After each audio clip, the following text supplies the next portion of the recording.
Hello students.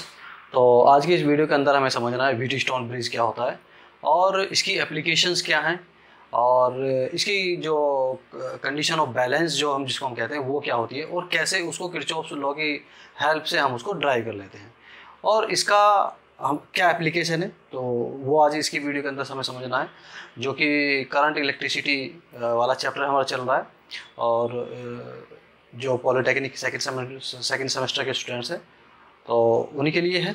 तो देखते हैं कि जो हमारा व्हीटस्टोन ब्रिज होता है वो कुछ इस प्रकार का होता है। इसके अंदर 4 रेजिस्टेंसेस होते हैं, P, Q, R, S, और एक यहाँ पर ये गैल्वेनोमीटर लगा होता है। यहाँ पर हम इसकी मार्किंग कर सकते हैं। ये मान लेते हैं ये A है, ये B है, ये C है और ये D है। तो B और D के बीच में गैल्वेनोमीटर यहाँ पर लगा होता है और 4 इसमें रेजिस्टेंसेस होते हैं, P, Q, R, S। यहाँ पर इसकी सबसे बड़ी जो एप्लीकेशन है वो ये है कि अगर हमें इसमें से 3 रेजिस्टेंसेस पता है, P, Q, R, तो अननोन रेजिस्टेंस चौथा S उसको फाइंड किया जा सकता है। और दूसरी इसकी एप्लीकेशन ये है, एक तो ये हुआ कि इसके अननोन रेजिस्टेंस हम फाइंड कर लेते हैं। दूसरा इसमें यह है कि ये कॉम्प्लिकेटेड सर्किट को हल करने में भी काफ़ी हेल्पफुल होता है। वो कैसे करते हैं, इसमें कंडीशन ऑफ बैलेंस जो होती है वो ये होती है कि P/Q, इन दोनों आर्म्स का जो रेजिस्टेंस है, ये जो P और Q का जो रेशो है वो बराबर दूसरी जो ये आर्म्स हैं R/S के इक्विवेलेंट ये होता है। इसको हम बोलते हैं this is the condition of balance.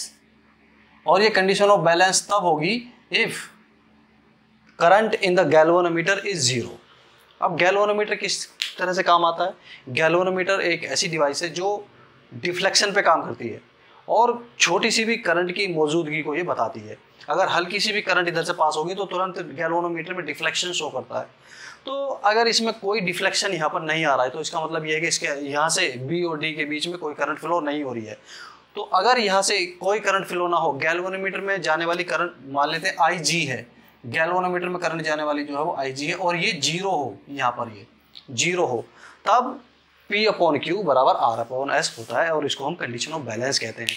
अगर किसी कॉम्प्लिकेटेड इलेक्ट्रिकल सर्किट के अंदर ये कंडीशन वहाँ पर आ जाती है कि पहले हम देखते हैं कि जो हमारा सर्किट दिया हुआ होता है वो थोड़ा सा कॉम्प्लिकेटेड होता है, तो उसको हमें एक व्हीटस्टोन ब्रिज में बनाना पड़ता है। और अगर उसमें ये वाली कंडीशन सेटिस्फाई हो जाती है तो हम समझ लेते हैं कि ये व्हीटस्टोन ब्रिज की बैलेंसिंग कंडीशन के हिसाब से वो होगा। तो वहाँ से हम उसका कॉम्प्लिकेटेड रजिस्टर जो सर्किट है उसको हल कर लेते हैं और रेजिस्टेंस के अंदर करंट, वोल्टेज या रिजल्टेंट रेजिस्टेंस निकालना भी वहाँ पर आसान होता है। तो ये इसकी कंडीशन ऑफ बैलेंस है। ये तब है अगर इस गैल्वेनोमीटर में कोई डिफ्लेक्शन नहीं आ रहा है या कोई हम कहते हैं कोई करंट इसमें नहीं जा रही है।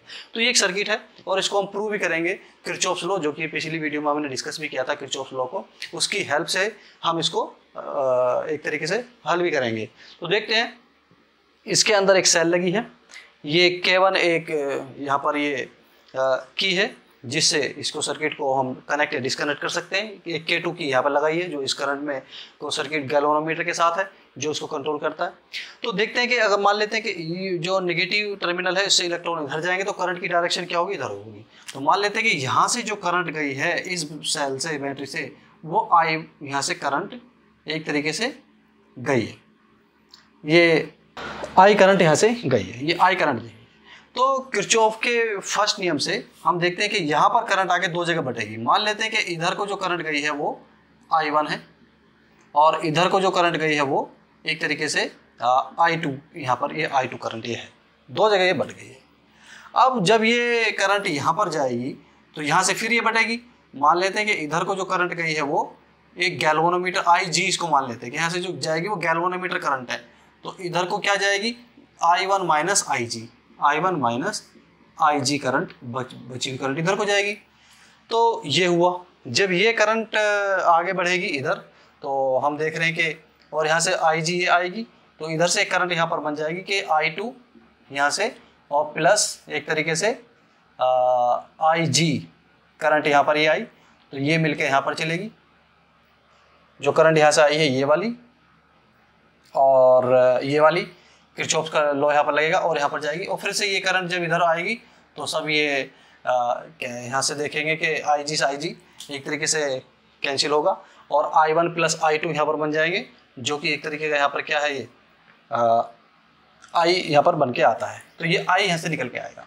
तो ये भी मान लेते हैं कि जब I1 यहाँ चली गई तो इधर कितनी जाएगी, तो इधर I माइनस I1 जाएगी, ऐसा कह सकते हैं। या यहाँ पर कितनी आएगी, I माइनस I1, इधर को देख लेते हैं, ये I माइनस I1 और इधर से IG आई तो यहाँ पर ही जाएगी। जब यहाँ से ये IG इधर आएगी और यहाँ से I1 से I1 तो फिर से I करंट इसके अंदर यहाँ पर ये फ्लो होनी शुरू हो जाएगी। तो ये इसके अंदर हमने करंट को दिखाया है। फिर समझ लेते हैं, मान लेते हैं कि यहाँ से करंट आई गई है, यहाँ पर अगर मान लेते हैं इधर को I1 गई तो इधर कितनी जाएगी, I माइनस I1 जाएगी।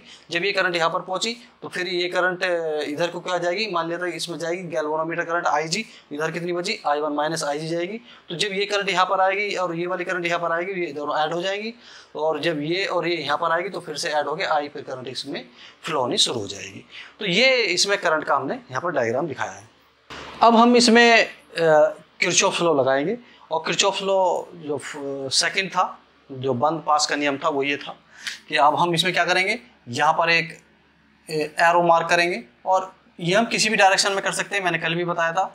ये आप किसी भी डायरेक्शन में करें, ये पहला बंद पास है और ये दूसरा बंद पास यहाँ पर है, तो हम किसी भी डायरेक्शन में ले सकते हैं। अगर इस एरो की डायरेक्शन में जो करंट होगी उनको पॉजिटिव लेंगे, अदरवाइज को हम माइनस लेंगे। ऐसे ही इस एरो की डायरेक्शन में जो करंट होगी उनको पॉजिटिव, बाकी सबको माइनस।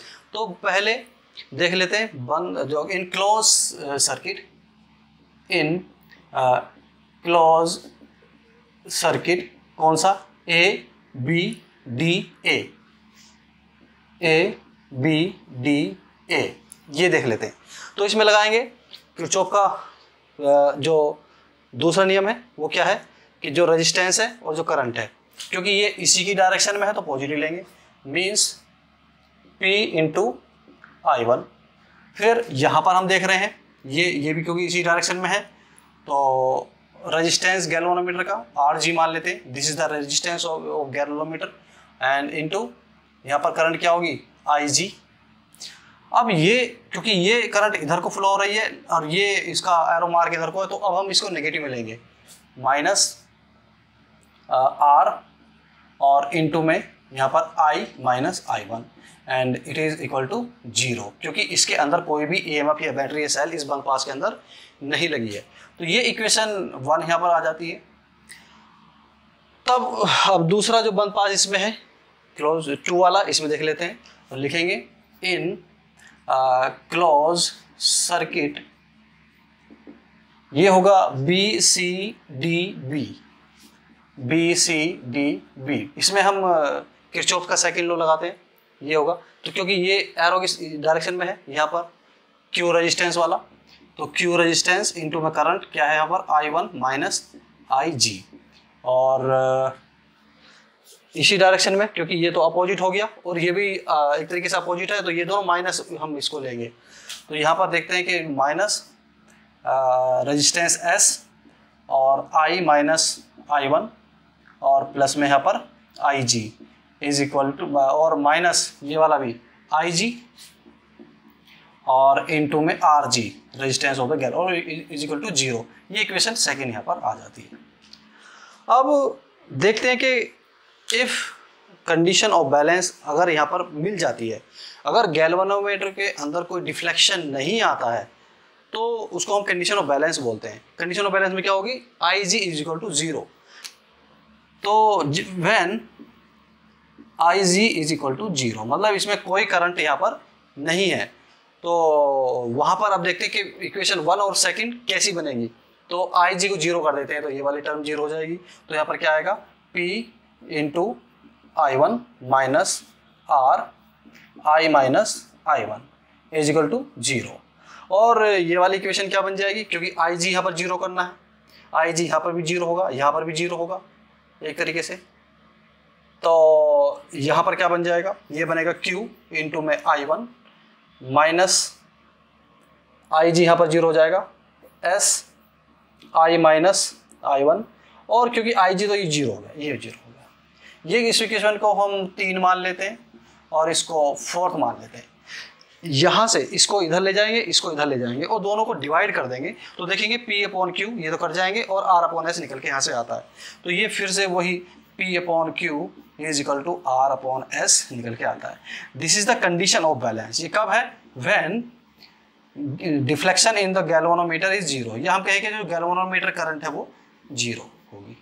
तो गैल्वेनोमीटर एक ऐसा डिवाइस होती है जो बहुत छोटी छोटी करंट के भी मौजूदगी को वहाँ पर डिफ्लेक्शन के साथ बताता है।